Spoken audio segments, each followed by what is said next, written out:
তো overall bike সম্পূর্ণ ওকে আছে। আর এখন আপনাদেরকে আমি বলবো যে বাইকে সাধারণত কি কি চেঞ্জ করা হয়েছে। ফার্স্টেই আমি আপনাদেরকে দেখাবো কত হাজার কিলোমিটার বাইকটি রাইড করা হয়েছে। ফিউল ট্যাঙ্কটা খুলে দেখায়, তাহলে ফিউল ট্যাঙ্কে তো কোনো প্রকারের মরিচা কিংবা কোনো সমস্যা নাই, আপনাদেরকে বললাম। তাও আপনাদেরকে দেখাবো, আপনারা জাস্ট দেখেন ফিউল ট্যাঙ্ক ওকে। তেমন একটা স্ক্র্যাচেস তো দেখতে পাবেন না ভিডিওতে, তারপরেও মোটামুটি স্ক্র্যাচেস আছে। বাইকের এই পেন্টের একটা খারাপ দিক বলবো, সেটা হচ্ছে বাইক সামনের যে স্প্রকেট এটা দুইবার চেঞ্জ করা হয়েছে। ওভারঅল যে চেন স্প্রকেট, সম্পূর্ণ স্প্রকেট এটা। আসসালামু আলাইকুম, কি খবর আপনাদের, কেমন আছেন আপনারা? আশা করছি সকলে আল্লাহর রহমতে ভালো আছেন। তো আমি অনেকদিন পর আবার এইভাবে ক্যামেরা হাতে নিয়ে ভিডিও করছি। আর ভিডিও করার কারণ হচ্ছে আপনারা অনেক দিন যাবত আমাকে একটা কমেন্ট বারবার করছিলেন যে 2025 সালে এসে সুজুকি জিক্সার মনোটনে যে এই বাইকটি যদি আপনারা কিনতে চান তাহলে এই বাইকটি আপনাদের জন্য কেমন হবে। আজকের এই ভিডিওতে আমি আপনাদের সাথে এই বাইকটা সম্পর্কে ডিটেলসে অনেক আলোচনা করব। আর আমি বাইকটা প্রায় অনেক হাজার কিলোমিটার রাইড করেছি, প্রায় 16,000 কিলোমিটারের কাছাকাছি। তো রাইডিং এক্সপিরিয়েন্স, পাশাপাশি বাইকটার ভালো খারাপ দিক, এবং 2025 সালে এসে এটার দাম মনে হয় এখন 2,05,000 থেকে 6,000 টাকার আশেপাশে হবে। আর এক্স্যাক্ট যেটা প্রাইস সেটা ভিডিওর স্ক্রিনে এখন দেখতে পাচ্ছেন। তো এই এত টাকা দিয়ে বাইকটা পারচেস করা কেমন হবে, আশা করছি আজকের এই ভিডিওটা সম্পূর্ণ দেখলে আপনি সব কিছু খুব ভালোভাবে বুঝতে পারবেন। তো চলুন কথা না বাড়িয়ে আজকের এই ইনফরমেটিভ ভিডিওটি শুরু করা যাক।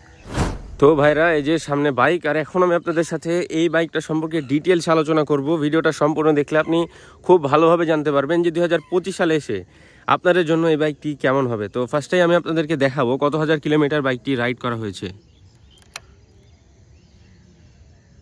আর বাইকটা রাইড করা কিন্তু প্রায় 2 বছরের কাছাকাছি হতে যাচ্ছে। এই বাইকটা কিনা 2 বছর হতে যাবে। 16,704 কিলোমিটার বাইকটা রাইড করা হয়েছে। তো 16,704 কিলোমিটার রাইডে যদি আপনাদেরকে আমি বাইকের হচ্ছে ওভারঅল লুকস দেখাই, তাহলে তেমন একটা স্ক্র্যাচেস তো দেখতে পাবেন না ভিডিওতে, তারপরেও মোটামুটি স্ক্র্যাচেস আছে। বাইকের এই পেন্টের একটা খারাপ দিক বলবো, সেটা হচ্ছে বাইকটা খুবই, যদি আপনি আলতোভাবে বাইকটা পরিষ্কার না করেন তাহলে একটু ধুলাবালু থাকলে স্ক্র্যাচেস খুব দ্রুত পড়ে। এটা একটা পেন্টের খারাপ দিক বলবো, আর মানে দ্রুত দাগ পড়ে আর কি। তাছাড়াও ব্ল্যাক কালারে দাগ একটু বেশি পড়বে। যারা বাইকটা ইউজ করছেন একটু কেয়ারফুল ইউজ করবেন, যেহেতু এটা একটা গ্লসি বাইক। তো সেই দিক থেকে এই বাইকটা একটু ভালোভাবে আপনাদেরকে ক্লিন আপ করতে হবে, তাহলে আসলে দিন শেষে তাড়াতাড়ি দাগ পড়বে না। আর ওভারঅল যদি এখানে দেখায়, তাহলে বাইক পড়ে গিয়েছিল, যার কারণে এখানে স্ক্র্যাচেস চলে এসেছে।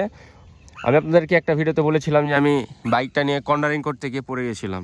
আমি সাধারণত খুব ভালো কর্নারিং করতে পারি, কিন্তু সেদিন আমার বাইকে এয়ার প্রেশার ঠিক ছিল না, যার কারণে আমি একটু ডিসব্যালেন্স হয়ে পড়ে গিয়েছিলাম। আর ওভারঅল যদি আপনাদেরকে আমি বলি, তাহলে পড়ে যাওয়ার পরে আসলে বাইকের হ্যান্ডেল একবার বাঁকা হয়েছে। এই বাম পাশের হ্যান্ডেলটা ট্যাঙ্কির সাথে ঠেকে গিয়েছিল, আসলে তারপরে ঠিক করা হয়েছে। হ্যান্ডেল চেঞ্জ করিনি, চেঞ্জ করার প্রয়োজন বোধ করি না। আর বাইকটা পড়ে যাওয়ার পরে আপনাদেরকে একটা মেজর ড্যামেজ দেখায়, ভেতরে এই জায়গাতে ভেঙে গেছে। বাইকটা পড়ে যাওয়ার পরেও তেমন কিছু হয়নি, ভালোই মোটামুটি বিল্ড কোয়ালিটি ভালো বলবো। বাইকের কোনো প্লাস্টিক পার্টস ভাঙেনি, বাইক কিন্তু ভালোই জোরে পড়েছিল, ভালোই অনেক জোরে বাইকটা পড়ে গিয়েছিল। আর লুকিং গ্লাসটা একদম বাঁকা হয়ে গেছিলো, মানে লুকিং গ্লাসটা সম্পূর্ণ বাঁকা হয়ে ঘুরে গেছে। তো এটাও ঠিক করা হয়েছে, চেঞ্জ করা হয়নি। তো ওভারঅল বাইক সম্পূর্ণ ওকে আছে। আর এখন আপনাদেরকে আমি বলবো যে বাইকে সাধারণত কি কি চেঞ্জ করা হয়েছে। তো ওভারঅল এই সম্পূর্ণ বাইকে তেমন কোনো স্পেয়ার পার্টস চেঞ্জ করা হয়নি, তেমন কোনো না। তো যেটা যেটা চেঞ্জ করা হয়েছে আপনাদেরকে বলি। ফার্স্টেই তো আপনারা হচ্ছে জানেন যে যেহেতু অনেক হাজার কিলোমিটার চলেছে, একটা এয়ার ফিল্টার চেঞ্জ করা হয়েছে, কার্বোরেটর 1-2 বার ক্লিন করা হয়েছে। আর সামনের যে স্প্রকেট এটা 2 বার চেঞ্জ করা হয়েছে। ওভারঅল যে চেন স্প্রকেট, সম্পূর্ণ স্প্রকেট, এটা পূর্বেরটাই আছে, এটা চেঞ্জ করা হয়নি। আর চেন স্প্রকেট থেকে ভালো পারফরমেন্স পাচ্ছি। ইঞ্জিনে মূলত তেমন কোনো সমস্যায় ফেস করিনি, বাট একটা সিম্পল সমস্যা, সেটা হচ্ছে বাইক মাঝে মাঝে এত ধাক্কায় তখন আর বাইকটা স্টার্ট হয় না। তো এই ধাক্কানোর প্রবলেমেরও আসলে সলিউশন পেয়ে গিয়েছি, তার কারণে আসলে ওভারঅল কোনো প্রবলেম আমি আর বলতে পারছি না। তো এই ধাক্কানোর প্রবলেমের সলিউশন হচ্ছে অকটেন বুস্টার ইউজ করা আর ভালো মানের ফিউল নেওয়া। যদি ভালো মানের ফিউল নেন তাহলে আপনার বাইক ধাক্কাবে না। আসলে জিক্সার মনোটন বাইকে ভালো ফিউল যদি নেন তাহলে এটা কোনোভাবে ধাক্কাবে না। আর শীতের দিনে আজ পর্যন্ত কখনো বাইক সকালে স্টার্ট দিতে গিয়ে ঝামেলা হয়নি। ওভারঅল ভালো পারফরমেন্স বলবো। আর যদি ব্যাটারি নিয়ে বলি, ব্যাটারি কোনো প্রকার সমস্যা করেনি। সকালে আমি জাস্ট এই কিক তো ইউজ করি না, কিক আছে তারপরে কিক ইউজ করি না, ব্যাটারি 2 বছরের কাছাকাছি হতে যাচ্ছে, 16,000 কিলোমিটার চলেছে, ব্যাটারি ভালো আছে আর সেলফ দিয়ে স্টার্ট দেওয়া যায়। আর ওভারঅল যদি ব্রেক প্যাড নিয়ে বলি তাহলে ফ্রন্ট ব্রেক প্যাড এটা হচ্ছে স্টক, যখন ব্র্যান্ড নিউ বাইক কিনেছিলাম ওই বাইকের সাথে যেটা ছিল ওটাই আছে। আর এই যে ডিস্কের অবস্থা সেটা একবার দেখায় আপনাদেরকে, ডিস্ক মোটামুটি ভালোই ওকে আছে। আর পেছনে রিয়ার যে ডাম ব্রেক সেটা নিয়ে যদি বলি তাহলে এই রিয়ার ডাম ব্রেকের কিন্তু শু একবার চেঞ্জ করা হয়েছে, এখন নতুন শু লাগানো আছে। আর মোটামুটি এই রিয়ার ডাম ব্রেকও ভালো পারফরমেন্স দিচ্ছে, শুরু থেকে দিয়ে আসছে। বাট একটা প্রবলেম, শু যখন অতিরিক্ত ক্ষয় হয়ে যায় তখন আসলে বাইকের যে রিয়ার ডাম ব্রেক এখান থেকে ভালো মাপের একটা নয়েজ আসে। আসলে এটা প্রত্যেকটা ডাম ব্রেক থেকে আসে, তো এটা আসলে কোনো প্রবলেম না। এখন আপনাদেরকে একটু সাসপেনশন নিয়ে যদি বলি তাহলে অনেকেরই সাসপেনশনের অয়েল সিল চলে যায়, তো আমার বাইকের যায়নি, ভালো আছে।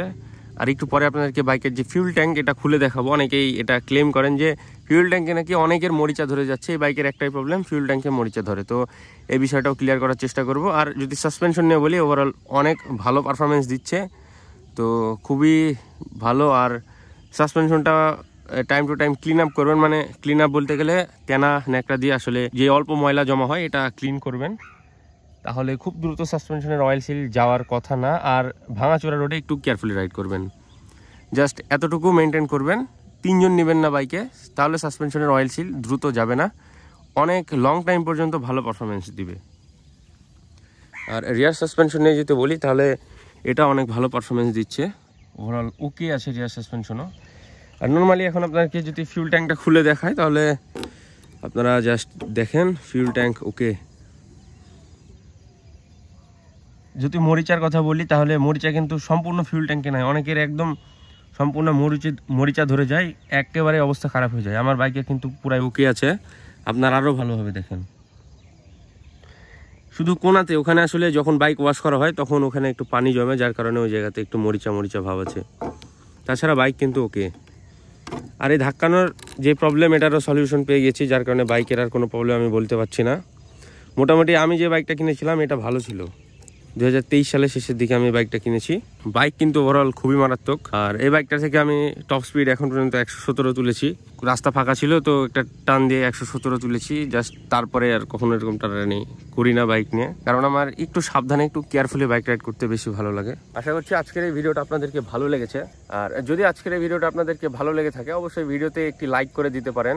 আর আপনার এই ছোট ভাই চ্যানেলটি যদি মনে হয় তাহলে সাবস্ক্রাইব করে রাখতে পারেন, তাহলে আমার আপলোড দেওয়া নতুন ভিডিওর নোটিফিকেশনগুলো আপনারা খুব সহজে পেয়ে যাবেন। দেখা হবে আবারও পরবর্তী কোনো এক নতুন ভিডিওর মাঝে। সকলকে আল্লাহ হাফেজ।